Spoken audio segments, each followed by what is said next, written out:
السلام علیکم ورحمۃ اللہ وبرکاتہ۔ محترم ناظرین، سیرت صحابہ کے اس پروگرام میں ایک بار پھر آپ کا خیر مقدم ہے۔ محترم ناظرین، ایمان کا راستہ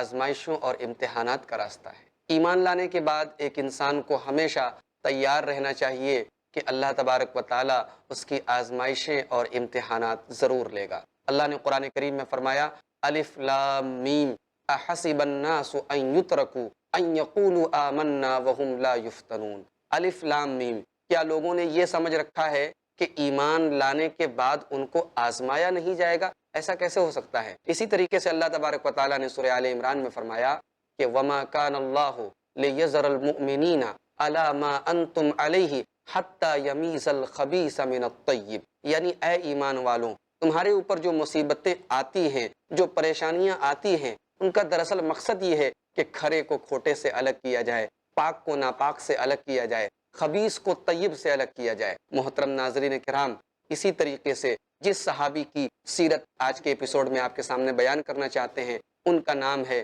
حضرت مصعب ابن عمیر رضی اللہ تعالیٰ عنہ۔ یہ اپنے خاندان کے بڑے ہی خوبرو قسم کے خوبصورت اور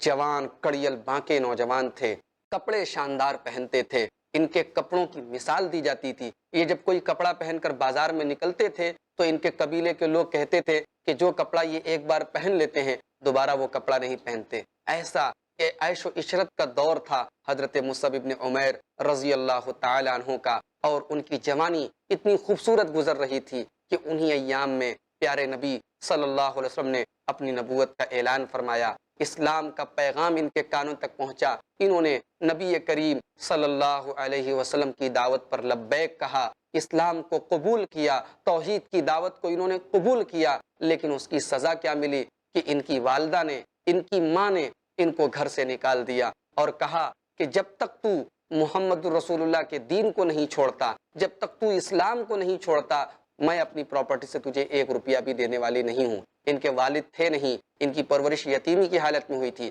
والدہ محترمہ نے ان کو پالا پوسا تھا اور ان کے پاس بہت مال دولت اور پراپرٹی تھی، لیکن حضرت مصعب ابن عمیر رضی اللہ تعالی عنہ نے سب کچھ چھوڑ دیا، سب کچھ گنوا دیا، اپنی جوانی، اپنی عیش و عشرت اور وہ خوبصورت زندگی، وہ لگژری لائف گزار کر حضرت مصعب ابن عمیر رضی اللہ تعالیٰ عنہ نے مشکلات بھرا راستہ، کانٹوں بھرا راستہ چن لیا۔ محترم ناظرین، حضرت مصعب ابن عمیر رضی اللہ تعالیٰ عنہ اسلام لے آتے ہیں، اللہ کے نبی کا کلمہ پڑھ لیتے ہیں۔ پھر وہی مصعب جن کے بارے میں عرب میں یہ مشہور تھا، جن کے بارے میں مکے میں یہ داستان عام تھی کہ ایک کپڑا جو پہن لیتے ہیں تو دوبارہ وہ کپڑا چھوتے نہیں ہیں، وہی مصعب ابن عمیر ایک معمولی سا موٹا سا کپڑا جس پہ سینکڑوں پیوند لگے ہوئے ہیں، جس پہ بہت سارے داغ ہیں، جو کپڑا دیکھ کر ہی ہمیں معیوب لگتا ہے، ایسا کپڑا پہن کر حضرت مصعب ابن عمیر چل رہے ہیں، ایسا کپڑا پہن کر حضرت مصعب ابن عمیر آ جا رہے ہیں۔ محترم ناظرین، حضرت مصعب ابن عمیر اسلام لے آتے ہیں، اور اسلام لانے کے بعد ان کی زندگی میں جو سب سے خاص ہمیں جو کوالٹی ان کی نظر آتی ہے، سب سے خاص ان کی زندگی کا پہلو نظر آتا ہے، وہ یہ ہے کہ حضرت مصعب ابن عمیر رضی اللہ تعالیٰ عنہ اللہ کی راہ میں دعوت کا کام انجام دینے کے لیے ہمیشہ ریڈی رہتے ہیں، الرٹ رہتے ہیں۔ یہی وجہ ہے کہ اللہ کے نبی صلی اللہ علیہ وسلم کے پاس جب مدینہ منورہ سے کچھ لوگ آتے ہیں اور اللہ کے نبی کے ہاتھوں پر اسلام قبول کرتے ہیں، تو وہ لوگ اللہ کے نبی سے یہ ڈیمانڈ کرتے ہیں کہ اے اللہ کے رسول، آپ ہمارے لیے کوئی ایک آدمی بھیج دیجئے جو ہمارے بیچ میں دعوت و تبلیغ کا کام کرے، جو مدینہ میں رہ کر ہمارے بیچ میں دعوت و تبلیغ کا کام کرے۔ اللہ کے نبی نے سینکڑوں صحابہ کے بیچ میں جس صحابی کا سلیکشن کیا، جس صحابی کو اتنی بڑی ذمہ داری ڈالی کہ ایک نیا شہر ہے، نیا علاقہ ہے، جہاں پر ابھی اسلام کا پودا چھوٹا سا ہے، ابھی اسلام کی کلیاں پھوٹ رہی ہیں، ایسے علاقے میں اللہ کے نبی نے اسلام کے مشن پر جس صحابی کو بھیجا، محترم ناظرین، یہ وہی صحابی ہیں حضرت مصعب ابن عمیر رضی اللہ تعالیٰ عنہ۔ اس طریقے سے حضرت مصعب ابن عمیر رضی اللہ تعالیٰ عنہ مدینہ منورہ پہنچ جاتے ہیں۔ یہ اللہ کے نبی صلی اللہ علیہ وسلم کے مشن پر، اسلام کی تبلیغ کے مشن پر مدینہ منورہ پہنچتے ہیں۔ محترم ناظرین، دعوت و تبلیغ کا کام اتنا آسان نہیں ہے جتنا آسان آپ کو سن کر لگ رہا ہے، اور ہمیں محسوس ہوتا ہے کہ یہ بہت آسان کام ہے۔ یہ اپنی جان کو جوخم میں ڈالنا اور اپنی جان کے دشمنوں کو ایک ایسی سوسائٹی میں، ایک ایسے سماج اور معاشرے میں رہ کر دعوت و تبلیغ کا کام کرنا جہاں کی میجورٹی آپ کے خلاف ہو، جہاں لوگ آپ کو اپنا دشمن سمجھتے ہوں، ایسے ماحول میں دعوت و تبلیغ کا کام کرنا یہ میرے بھائیوں بہت مشکل کام ہے، لیکن اس رسپانسبلٹی کو اگر نبھایا تو حضرت مصعب ابن عمیر رضی اللہ تعالیٰ عنہ نے نبھایا۔ محترم ناظرین، حضرت مصعب ابن عمیر مدینہ آتے ہیں اور ان کی دعوت و تبلیغ سے پورا مدینہ اسلام قبول کرتا ہے۔ مدینہ کے زیادہ تر لوگ ان کے ہاتھوں پر اسلام قبول کرتے ہیں، ان کی شہرت پورے مدینے میں پھیل جاتی ہے، ان کو قرآن کا قاری المقری کا لقب دیا جاتا ہے۔ آئیے انہوں نے کس انداز میں اسلام کی تبلیغ کا کام کیا، ان کا اسٹائل کیا تھا دعوت و تبلیغ کا، آئیے ایک واقعے سے اندازہ لگاتے ہیں۔ مدینہ کے اندر ایک بہت مشہور خاندان تھا، بنو عبد الاشہل۔ اس خاندان کے دو ہیڈ تھے، ایک کا نام تھا سعد بن معاذ اور دوسرے کا نام تھا اسید ابن حضیر۔ ان دونوں کے بارے میں مشہور تھا کہ اگر یہ دونوں ایمان لے آئے تو پورا قبیلہ ایمان لے آئے گا۔ حضرت مصعب ابن عمیر حضرت اسعد ابن زرارہ رضی اللہ تعالی عنہ کے ساتھ بنو عبد الاشہل کے ایک باغ میں جاتے ہیں اور وہاں بیٹھ جاتے ہیں، اور وہاں پر اور بھی جو لوگ اسلام لائے تھے وہ بھی اکٹھا ہو جاتے ہیں۔ وہاں سے گزر ہوتا ہے سعد بن معاذ کا اور وہاں سے گزر ہوتا ہے اسید ابن حضیر کا۔ تو سعد بن معاذ اسید ابن حضیر سے کہتے ہیں، کیا تم دیکھ رہے ہو یہ دوسرے جگہوں سے لوگ آ کر ہم لوگوں کے ماحول کو خراب کر رہے ہیں، نئی نئی باتیں لے کر آئے ہیں، کیوں نہیں ان کو بھگا رہے ہو، کیوں نہیں ان کو ڈانٹ رہے ہو، کیوں نہیں ان کو منع کر رہے ہو؟ اللہ کی قسم اگر یہ اسعد ابن زرارہ میرا خالہ زاد بھائی نہ ہوتا، میرا رشتہ دار نہ ہوتا، تو اے اسید ابن حضیر میں کہہ رہا ہوں کہ میں ضرور یہ کام کرتا۔ تمہیں چاہیے کہ تم جا کر ان کو روکو، ان کو منع کرو، ان کو ان کی حرکتوں سے باز آنے کو کہو، یہ کیا کر رہے ہیں، ہمارے بچوں کو خراب کر رہے ہیں، ہمارے ماحول کو خراب کر رہے ہیں۔ حضرت اسید ابن حضیر جو ابھی اسلام نہیں لائے ہیں، ابھی مشرک ہیں، ابھی کافر ہیں، محترم ناظرین یہ پہنچتے ہیں حضرت مصعب ابن عمیر کے پاس اور حضرت اسعد ابن زرارہ کے پاس، اور جا کر اسعد ابن زرارہ کو ڈانٹنے لگتے ہیں۔ ان کے آنے کے پہلے ہی اسعد ابن زرارہ دھیرے سے حضرت مصعب ابن عمیر کے کانوں میں کہتے ہیں کہ اے مصعب، یہ جو آدمی آ رہا ہے اس کا نام ہے اسید ابن حضیر، یہ بنو عبد الاشہل کا سردار ہے، اگر یہ ایمان لے آیا تو ہمارا کام بن جائے گا، ان کا پورا قبیلہ ایمان لے آئے گا۔ اس کو بڑے پیار سے اور بڑی محبت سے سمجھانے کی ضرورت ہے۔ جب یہ آئے تو حضرت مصعب ابن عمیر نے کہا کہ کیا بات ہے؟ انہوں نے کہا کہ تم لوگ مکہ سے آ کر یہاں ہمارے گھروں کو کیوں خراب کر رہے ہو، کیوں لوگوں کو بگاڑ رہے ہو، کیوں ایک نیا فتنہ پھیلا رہے ہو، چلے جاؤ یہاں سے۔ حضرت مصعب ابن عمیر نے کہا کہ میرے بھائی بیٹھ کر باتیں کریں، تھوڑی دیر تک ہمارے ساتھ بیٹھ جاؤ، میری باتیں اچھی لگیں تو قبول کر لینا، بری لگیں گی تو جو کہو گے میں وہ کروں گا، تم کو جو باتیں بری لگے گی وہ کام ہم چھوڑ دیں گے۔ حضرت اسید ابن حضیر نے کہا کہ بات تو تمہاری صحیح لگ رہی ہے، بات تو تم انصاف کی کر رہے ہو، ٹھیک ہے۔ وہ نیزہ لے کر گئے تھے، وہ ہتھیار لے کر گئے تھے، لڑنے مارنے کے ارادے سے گئے تھے، اپنے ہتھیار کو انہوں نے زمین میں گاڑا اور بیٹھ گئے۔ حضرت مصعب ابن عمیر نے اپنے مخصوص انداز میں ان کو اسلام کے بارے میں بتایا، اسلام کی تعلیمات کو شارٹ میں مختصر میں ان کو بتایا، اور قرآن کریم کی تلاوت کرنے لگے۔ قرآن کریم کی تلاوت کو سننے کے بعد حضرت اسید ابن حضیر کے چہرے کا رنگ بدلنے لگا، ان کا چہرہ خود بتانے لگا کہ اب اسلام کے دامن میں یہ گرنے والے ہیں، اب اسلام نے ان کے دلوں میں جگہ بنا لی ہے۔ تھوڑی دیر کے بعد جب حضرت مصعب ابن عمیر نے قرآن کریم کی تلاوت بند کی تو حضرت اسید ابن حضیر کہتے ہیں یہ تو بڑا بہترین کلام ہے، یہ تو بہت خوبصورت کلام ہے، تمہارے دین میں داخل ہونے کا طریقہ کیا ہے؟ حضرت مصعب ابن عمیر نے جب قرآن کریم کی تلاوت کو بند کیا تو حضرت اسید ابن حضیر نے کہا تم جو کلام پڑھ رہے تھے یہ تو بہت خوبصورت اور بہت ہی بہترین کلام ہے، یہ بتاؤ تمہارے دین میں داخل ہونے کا طریقہ کیا ہے، اسلام قبول کرنے کا طریقہ کیا ہے، مسلمان ہونے کا طریقہ کیا ہے؟ حضرت مصعب ابن عمیر نے کہا تم جا کر غسل کرو، پاک صاف ہو جاؤ، اور اس کے بعد اشہد ان لا الہ الا اللہ و اشہد ان محمد رسول اللہ پڑھ دو، تم اسلام میں آ جاؤ گے، تم مسلمان ہو جاؤ گے۔ حضرت اسید ابن حضیر نے جا کر غسل کیا اور فوراً کلمہ شہادت پڑھ لیا اور محترم ناظرین اسلام قبول کر لیا، اور وہ لے کر اپنا ہتھیار گئے تھے مصعب ابن عمیر سے لڑنے اور مرنے مارنے کے لیے، واپس آئے تو ان کا چہرہ دیکھ کر دور سے ہی سعد ابن معاذ نے کہہ دیا کہ یہ وہ چہرہ تو نہیں ہے جس چہرے کو لے کر اسید ابن حضیر گئے تھے، ضرور انہوں نے اسلام قبول کر لیا ہے، ایسا لگ رہا ہے کہ انہوں نے مصعب ابن عمیر کی بات مان لی ہے۔ جب حضرت سعد بن معاذ کے قریب پہنچے حضرت اسید بن حضیر تو حضرت سعد بن معاذ نے پوچھا کہ کیا بات ہے، کیا جواب دیا؟ تو حضرت اسید ابن حضیر نے وہاں پر جھوٹ بولا اور کہا کہ ارے میں نے تو ان لوگوں کو ڈانٹا، ان لوگوں کو پھٹکارا، اور تمہارا جو خالہ زاد بھائی ہے اسعد ابن زرارہ اس کے اوپر فلاں قبیلے کے لوگ حملہ کرنے والے ہیں اور وہ لوگ تم سے انتقام لینا چاہتے ہیں، اس لیے تمہارے خالہ زاد بھائی کے اوپر حملہ کرنے والے ہیں۔ حضرت سعد بن معاذ کا جو جوش تھا، خاندانی خون گرم ہو گیا اور وہ فوراً وہاں پر پہنچے تو حضرت اسعد ابن زرارہ کو دیکھا کہ وہ بالکل ٹھیک ٹھاک ہیں، بالکل سیف ہیں، اور حضرت اسید ابن حضیر نے ان سے جھوٹ بولا تھا۔ انہوں نے جا کر وہی بات کہی جو حضرت اسید ابن حضیر نے کہی تھی کہ تم لوگ کیوں ہمارے مدینہ میں آ کر، ہمارے قبیلے میں آ کر لوگوں کو خراب کر رہے ہو، لوگوں کو بگاڑ رہے ہو، تم اپنی یہ حرکتیں بند کر دو، چلے جاؤ یہاں سے، اسلام کی تبلیغ کرنا بند کر دو۔ حضرت مصعب ابن عمیر نے اسی پیار بھرے انداز میں اور اسی محبت بھرے انداز میں جس انداز میں اسید ابن حضیر کو تبلیغ کی تھی، حضرت سعد بن معاذ سے کہا کہ بھائی آؤ 2 منٹ کے لیے بیٹھ جاؤ، اگر میری بات اچھی لگے تو ایکسپٹ کر لینا، قبول کر لینا، اور اگر تمہیں میری بات بری لگے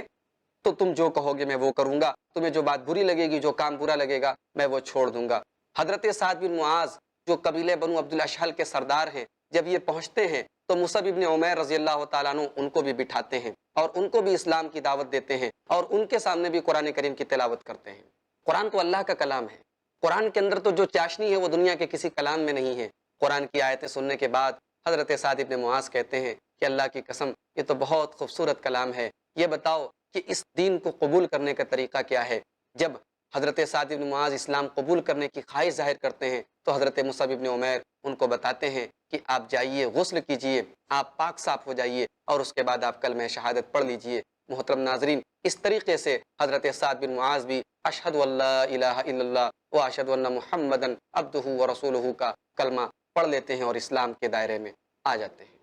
تو یہ ہیں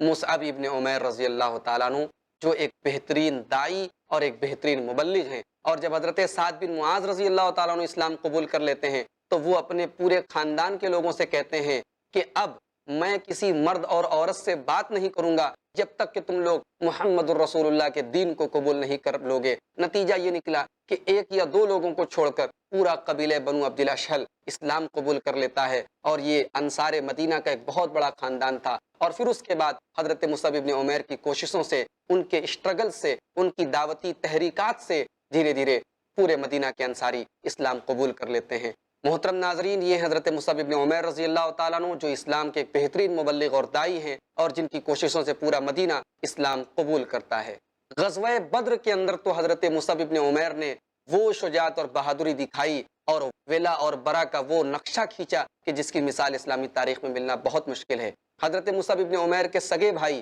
جن کا نام ابو عزیز بن عمیر تھا، وہ اس لڑائی میں کافروں کی طرف سے لڑ رہے تھے۔ جب جنگ ختم ہو گئی تو حضرت مصعب ابن عمیر کے سگے بھائی ابو عزیز بن عمیر بھی قیدیوں میں گرفتار ہو کر آئے۔ اللہ کے نبی صلی اللہ علیہ وسلم کی خصوصی تاکید تھی کہ قیدیوں کے ساتھ اچھا سلوک کیا جائے۔ یہ سارے کے سارے اپنے رشتہ دار ہیں، یہ اپنے قرابت دار ہیں، یہ اگرچہ قیدی ہیں لیکن ان کو کوئی تکلیف نہ دی جائے، ان کے ساتھ کوئی غلط سلوک نہ کیا جائے۔ لیکن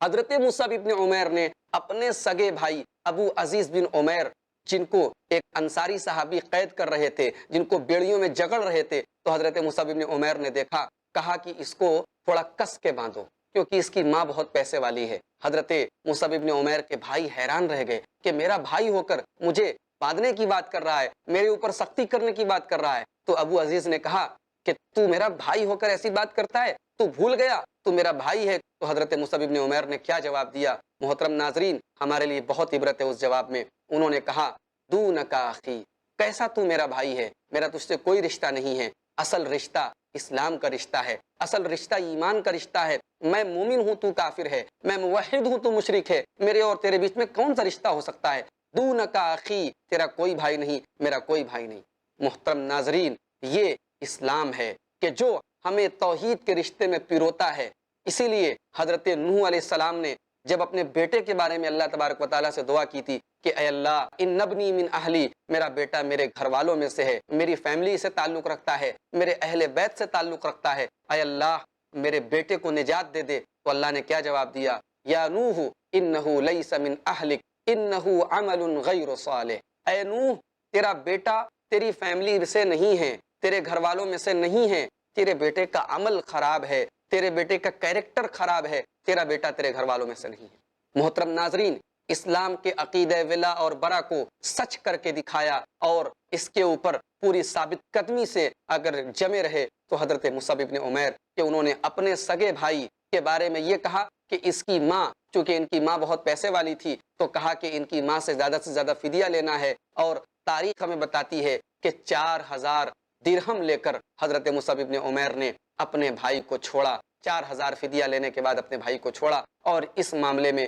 کوئی رعایت نہیں کی اور کوئی اس سلسلے میں نرمی نہیں برتی۔ محترم ناظرین کرام، یہ ہیں حضرت مصعب ابن عمیر رضی اللہ تعالیٰ عنہ۔ غزوہ احد کے اندر حضرت مصعب ابن عمیر رضی اللہ تعالیٰ عنہ اسلامی پرچم کو تھامے ہوئے تھے، اسلام کے علم بردار تھے، جھنڈا ان کے ہاتھ میں تھا، اور ان کی شکل نبی کریم صلی اللہ علیہ وسلم کے چہرے سے مشابہ تھی، ان کا چہرہ اللہ کے نبی کے چہرے سے ملتا تھا۔ ظالم ابن قمیعہ نے اللہ کا رسول سمجھ کر، محمد الرسول اللہ سمجھ کر مصعب ابن عمیر کے اوپر حملہ کیا۔ پہلے ان کے داہنے ہاتھ کو کاٹا گیا، انہوں نے فوراً بڑھ کر پرچم کو اپنے بائیں ہاتھ میں تھام لیا۔ ابن قمیعہ نے حملہ کر کے بائیں ہاتھ کو بھی کاٹ دیا۔ انہوں نے اپنے دونوں بازوؤں کے ذریعے اس پرچم کو، اسلام کے اس علم کو اپنے سینے پر لے لیا، اور پھر اس نے آخری حملہ کر کے مصعب ابن عمیر کو شہید کر ڈالا۔ جب مصعب ابن عمیر کو قتل کیا گیا تو ان کی زبان پر قرآن کریم کی یہ آیت جاری تھی، وَمَا مُحَمَّدٌ إِلَّا رَسُولٌ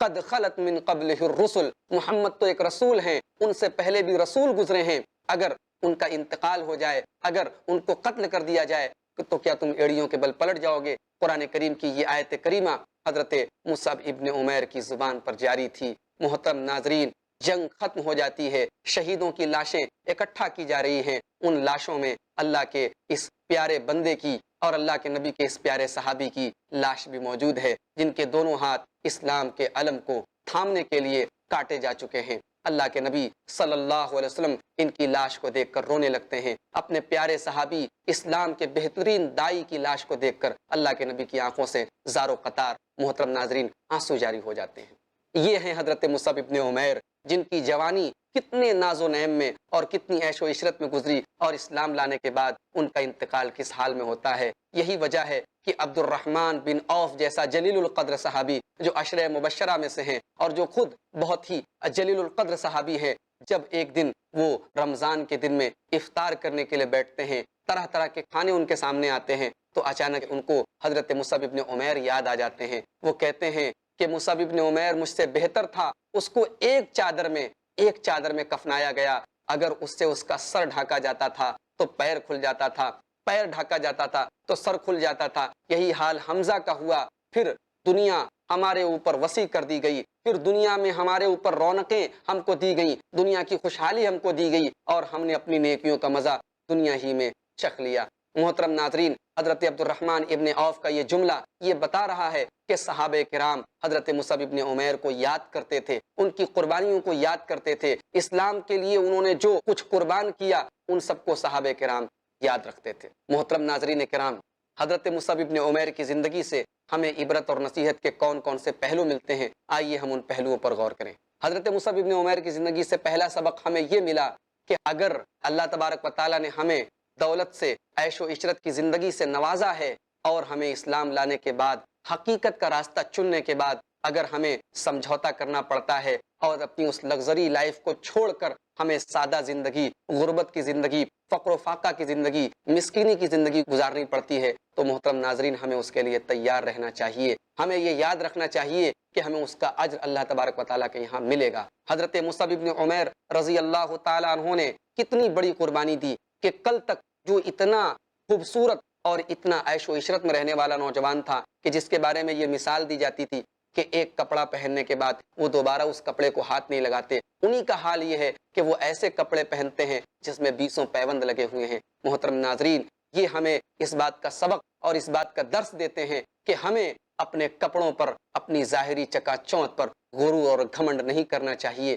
اللہ کی نظر میں ہمارے ایمان اور عمل اور تقوی کی ویلو اور اہمیت ہے۔ محترم ناظرین کرام، حضرت مصعب ابن عمیر ہمیں ایک دوسرا سبق یہ دیتے ہیں کہ ہمیں اسلام قبول کرنے کے بعد اپنے غیر مسلم بھائیوں تک، اپنے ان بھائیوں تک جو اسلام کی تعلیمات سے ناآشنا ہیں، جو توحید سے ناآشنا ہیں، ان تک ہمیں توحید کی دعوت کو پہنچانا چاہیے۔ ہمیں دعوت اللہ، تبلیغ کا کام پوری ذمہ داری کے ساتھ نبھانا چاہیے۔ اور ہم نے دیکھا کہ کتنے پیارے اسلوب میں، کتنے بہترین اسٹائل میں حضرت مصعب ابن عمیر نے مدینہ کے بڑے بڑے سرداروں حضرت سعد ابن معاذ اور اسی طریقے سے حضرت اسید ابن حضیر کو اسلام کی تبلیغ کی۔ اس میں ہمارے لیے خاص طور سے امت کے داعیوں کے لیے، امت کے مبلغین کے لیے ایک بہت بڑا نمونہ اور اسوہ ہے کہ دعوت کا کام کیسے ہونا چاہیے۔ ہم لوگوں کے ساتھ بد اخلاقی کر کے، لوگوں کو ڈانٹ کے، لوگوں کے ساتھ بدتمیزی کر کے، ان کے عقائد کا مذاق اڑا کے، ان کے عقائد پر طنز کر کے ہم ان تک حقیقت کو نہیں پہنچا سکتے۔ حقیقت کو پہنچانے کا، اسلام کو پہنچانے کا ایک ہی راستہ ہے جو اللہ نے قرآن میں فرمایا، ادعو الی سبیل ربک بالحکمہ والموعظۃ الحسنہ، کہ اپنے رب کی طرف حکمت کے ساتھ اور بہترین انداز میں، نصیحت کے انداز میں اپنے رب کی طرف دعوت دو۔ محترم ناظرین،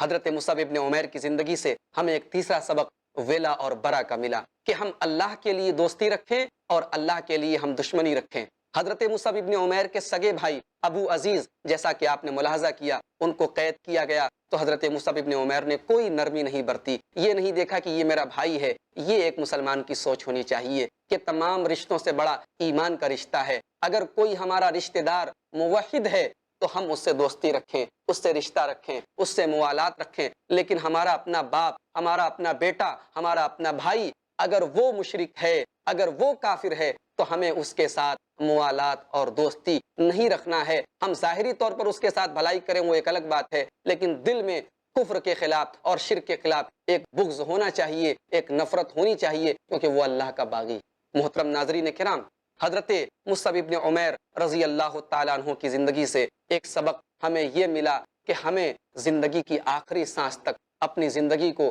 اسلام کی سربلندی کے لیے وقف کر دینا چاہیے۔ حضرت مصعب ابن عمیر رضی اللہ تعالیٰ عنہ نے اپنے دونوں ہاتھ گنوا دیے، اپنی جان اللہ تبارک و تعالیٰ کے سپرد کر دی، لیکن اسلام کا پرچم غزوہ احد میں گرنے نہیں دیا۔ یہ ہمارے لیے ایک بہت بڑا سبق ہے کہ ہم اعلاء کلمت اللہ کے لیے، اللہ کے دین کی سربلندی کے لیے اپنی زندگی کی ایک ایک سانس کو وقف کر دیں اور اس سلسلے میں ذرہ برابر کوئی کوتاہی سے کام نہ لیں۔ محترم ناظرین کرام، یہ ہیں حضرت مصعب ابن عمیر رضی اللہ تعالیٰ عنہ، جن کی زندگی سے ہمیں عبرت اور نصیحت کے یہ پھول ملتے ہیں۔ مجھے امید ہے کہ آپ نے ان کی زندگی کو بغور سماعت کیا ہوگا اور عبرت و نصیحت کے ان پھولوں کو چننے میں کوئی کمی نہیں چھوڑی ہوگی۔ اللہ تبارک و تعالیٰ سے دعا ہے الہ العالمین ہمیں مصعب ابن عمیر رضی اللہ تعالیٰ عنہ کے جیسا جانباز، ان کے جیسا بہادر، ان کے جیسا اسلام کے لیے قربانی دینے والا بنائے، ان کے نقش قدم پر چلنے والا بنائے۔ انشاءاللہ اگلے ایپیسوڈ میں ہم کسی دوسرے صحابی کی سیرت اور ان کی زندگی کے حالات آپ کے سامنے بیان کریں گے۔ تب تک کے لیے ہمیں اجازت دیجیے۔ السلام علیکم ورحمۃ اللہ وبرکاتہ۔